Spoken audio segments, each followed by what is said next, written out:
Olá pessoal, tudo bem? Tudo, né? Uma vitória aí da seleção é sempre bom, é sempre animador, principalmente na estreia, né? Que é um jogo difícil, é um jogo complicado, não é fácil jogar uma estreia. Todas as estreias de Copa do Mundo, principalmente do Brasil, né? Seleções, nós temos no sangue um pouco de ansiedade, nós não temos a frieza dos europeus. Só para citar como exemplo, em 70, aos 12 minutos ou 14 minutos, a Tchecoslováquia abriu o placar. O Petras fez 1-0 e nós suamos, fomos fazer o empate, ir para o vestiário com o empate no último minuto de falta com o Rivelino no primeiro tempo. Mas vamos falar desse jogo aí, né? E um pouquinho no final das primeiras impressões da Copa. Olha, eu até citei no intervalo, o Brasil estava encontrando muita dificuldade. O cerco da marcação da Sérvia, eles fizeram um cerco na entrada da área e mais adiante, e fecharam os espaços para o Richarlison, e a marcação sobre o Vinícius Júnior, mesmo ele levando alguma vantagem, ele não encontrava o Richarlison sozinho. E o Neymar, às vezes, prendia um pouco demais a bola e voltou. Essa é uma das preocupações, a cair demais em campo e saiu lesionado, né? O Neymar não consegue jogar em pé. Isso eu não sei como se resolve isso, só quem trabalha com ele é que pode dizer. Mas jogamos com um ataque forte em termos de presença ofensiva, o Rafinha, o Richarlison e o Vinícius Júnior, né? Que joga como um ponta, mas ele é também um jogador que, por mim, ele podia ficar fazendo uma transição com o Neymar. Ora Neymar cai pela esquerda, ora ele vai para o meio, porque ele tem futebol para isso. O Vinícius Júnior, para mim, no momento, é o melhor jogador da seleção brasileira. E eu sou um admirador, um fã, confesso, do futebol dele. Agora, nós ficamos amarrados na marcação da Sérvia no primeiro tempo. E essa é que é a minha preocupação, vou colocar para vocês a minha preocupação nesse jogo e o meu otimismo. A minha preocupação é justo essa, porque quando a marcação conseguiu ter algum efeito, porque a Sérvia voltava toda para o campo dela, como a maioria das equipes o fazem hoje, ela fechava, ela fazia um cerco e não havia como armar. E com Paquetá e Neymar armando, isso não é meio. Isso é transição de bola, é velocidade. Mas você precisa jogar com times que lhe deem espaço para isso. E um dos defeitos graves na preparação da seleção brasileira foi ter jogado 90% com times sul-americanos. Jogou muito pouco com países europeus, muito pouco. Quando jogava eram times inexpressivos. Então, jogou muito com países sul-americanos. Podem fazer aí uma visita nos scouts que vocês vão ver que houve muito. E jogar com o sul-americano, nós já manjamos, já sabemos, eles nos manjam. Não é que seja fácil, mas eles não estão mais ostentando tanto assim, né? E o que acontece? Ficamos presos na marcação, jogamos com lentidão por conta dessa marcação, porque não encontrávamos espaço e não tínhamos armação. Eu não sei o que o Tite tem contra o meio-campo. Eu não sei, né?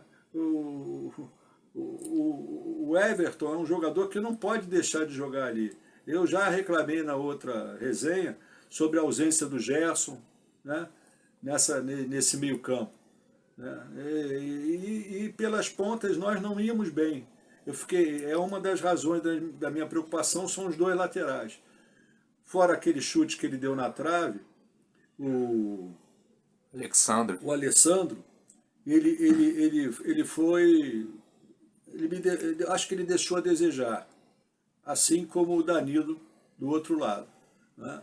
Eles não conseguiam dar conta do recado e a Sérvia, quando atacava, atacava por ali, porque a preocupação principal é essa. Se a Sérvia, que não tem ataque, ela não tem conclusão, não tem jogada de ataque, não tem trama ofensiva, conseguiu às vezes chegar, mas não finalizar, porque a zaga nossa, o Casimiro, o Marquinhos e o Thiago Silva, deram perfeitamente conta ali do recado, fecharam bem o setor. Mas os nossos lados defendiam com alguma dificuldade no espaço e atacavam com muita timidez e sem uma presença ofensiva de qualidade.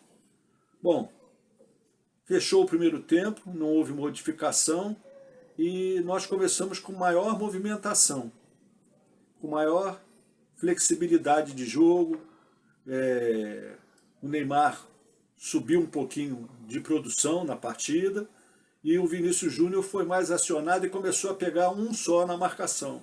Ele no primeiro tempo estava com 2, ele começou a pegar um só. E aí isso facilitou bastante. Foi ali que foram as pontadas que nos levaram provavelmente aos 2-0. Na primeira ele colocou a bola muito bem chutada, goleiro muito bom da Sérvia, evitou ali o pior.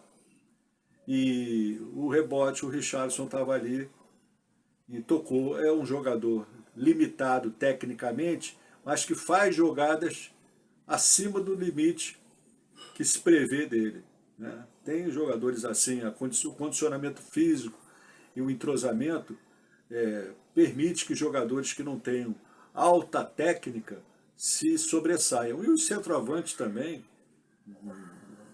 90% na história, nunca foram lá tão habilidosos, exceto Romário, Ronaldo, Reinaldo, Tostão, que não era centroavante, né?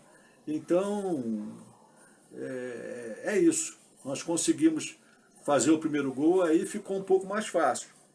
E o segundo, eu acho que o Tite não devia ter tirado tão cedo o Vinícius Júnior, mas ele, para mim, não foi só uma questão de querer garantir o resultado. Para mim foi uma questão de ver jogar os demais jogadores. Nesse sentido, como a Sérvia não oferecia maior perigo, eu acho que ele agiu corretamente. E botou para jogar alguns jogadores como o Fred, o Rodrigo,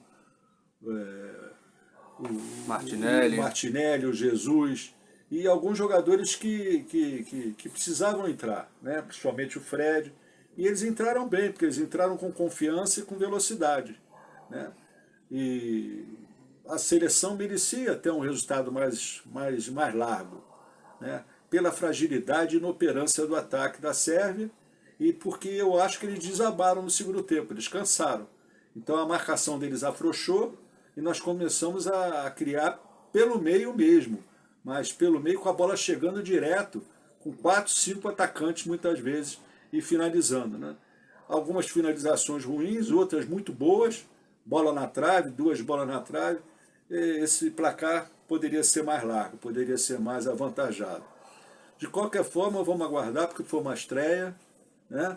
Vamos tentar consertar os defeitos, principalmente esse defeito aí do Neymar, não render aquilo que a gente espera que ele renda, e fixar o Vinícius Júnior ali, mas de vez em quando largar ele solto, para ele poder flutuar no campo à vontade. Porque ele não pode ficar só preso numa ala, porque a hora que fecharem muito bem ele e conseguirem marcar o Richarlison, nós vamos ter problemas. E é isso que eu temo. E pior, se esse time tiver alguma jogada ofensiva pronta, bem feita, com jogadores, pelo menos 2 de qualidade, nós vamos passar mais dificuldade ainda, hein? É isso que é a minha preocupação. No mais, é que esses garotos ganhem confiança com essa estreia, com essa vitória, e possam alcançar resultados melhores, né?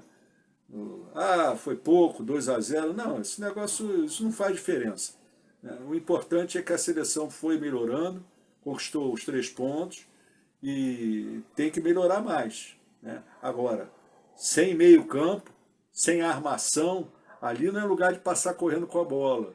Você tem que armar, a bola tem que parar ali, tem que armar. Quando você vai pegar seleções de marcação parecidas com a da Sérvia, você vai ter que envolvê-los. E aí você vai ter que tocar essa bola, você vai ter que driblar e avançar e fazer o possível. Bom, e em relação ao restante da Copa, mas positivamente ganhamos, isso é importante, com suor e sem cerveja, que é o título do futebol de fato especial de hoje. E mais adiante, eu quero comentar a derrota da Alemanha para o Japão. Eu falei a vocês, vocês podem conferir o vídeo passado que eu disse para vocês ficarem de olho no Japão, que podia ser uma surpresa na Copa. Eu vi o Japão jogar amistosos em 2021, viu em 2022, a última Copa eles já mostraram uma outra faceta, um outro estilo de jogo, eles estão em progressão. Eu não vou dizer a vocês que eles são favoritos para ser campeões do mundo, mas eu vou dizer a vocês que eles vão dar trabalho. Eles vão dar trabalho. A Argentina, a derrota, que foi a surpresa, uma das favoritas, eu acredito que tenha havido alguma... Eles tiveram 3 gols anulados pelo VAR, saíram na frente, não sei se houve um relaxamento, houve alguma coisa no vestiário, mas a Arábia Saudita voltou com o dobro do pulmão da Argentina e chegou à vitória. A Alemanha já foi diferente, é uma equipe completamente nova, né? E se surpreendeu com a velocidade do Japão, mas perdeu também muitas chances de gol.